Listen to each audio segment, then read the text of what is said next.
प्रिया चव्हाण यांची जी आत्महत्या झाली त्या आत्महत्येमध्ये दोषींना शिक्षा झाली पाहिजे अशी त्यांच्या कुटुंबियांची मागणी होती. खरं तर आत्महत्या झाल्यानंतर 2 दिवस पोलीस त्या ठिकाणी फिरले नाहीत आणि आता पण पोलिसांचा तपास कुठल्या तरी राजकीय पक्षाच्या दबावाखाली आहे. ते कुठल्या तरी राजकीय पक्षाचे नगराध्यक्ष होते म्हणून पोलीस दबाव करतायत आणि म्हणून आम्ही सर्व शिवसेनेचे सिंधुदुर्ग जिल्ह्यातले पदाधिकारी या कुटुंबियांच्या पाठीशी आहोत.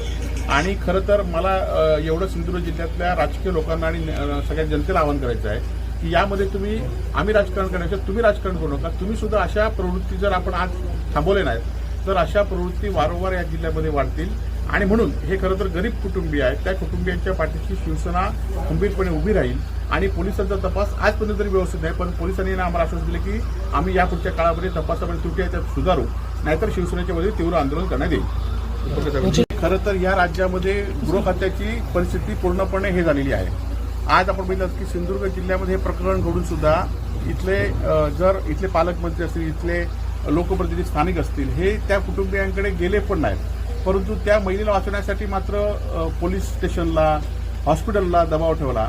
असं आम्ही आमच्या राजकीय वाटचालीमध्ये पहिल्यांदाच आम्ही बघितलंय की एखाद्या आरोपीला पोलिसांनी अटक केल्यानंतर त्याला पहिल्यांदा हॉस्पिटलला ऍडमिट केलं जातं तर त्याला हॉस्पिटलमधून अटकपूर्व मिळतो आणि पोलिसांनी स्वतः 2 तासात देवगडपासून सावंतवाडीपर्यंत 2 तासाचा प्रवास घेताना तो आरोपी सुस्थितीत होता परंतु इथे आल्यावर त्याला त्रास झाला आणि इथनं पोलीस स्टेशनला यायच्या आधीच त्याला पोलिसांनीच हॉस्पिटलमध्ये ऍडमिट केलं आणि पोलिसांनीच त्यांना अटकपूर्व जामिनासाठी सहकार्य केलं. त्यामुळे गृह खात्याचा आज पूर्णपणे राज्यामध्ये जशी परिस्थिती तशीच जिल्ह्यामध्ये परिस्थिती आहे आणि ही पथकं फक्त पोलिसांनी ज्याप्रमाणे विधानसभेत भास्कर जाधवांनी सांगितलं की पथकं फक्त पर्यटन करण्यासाठी तशी पथकं पर्यटन करण्यासाठी सावंतवाडीला किंवा देवगडवर जातात हा प्रश्न आहे परंतु शिवसेना हा विषय शेवटपर्यंत दाबून धरेल.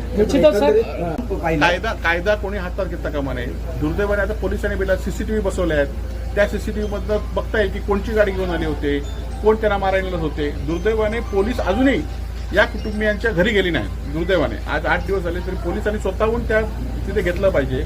पोलीस म्हणजे कुठल्याही आयुष्यात गांभीर्य पोलिसांचं नाहीये. आम्ही आता प्रिया चव्हाणच्या ह्याला न्याय मिळवून देणारच आहोत. जी गेली काही दिवस आमदार वैभव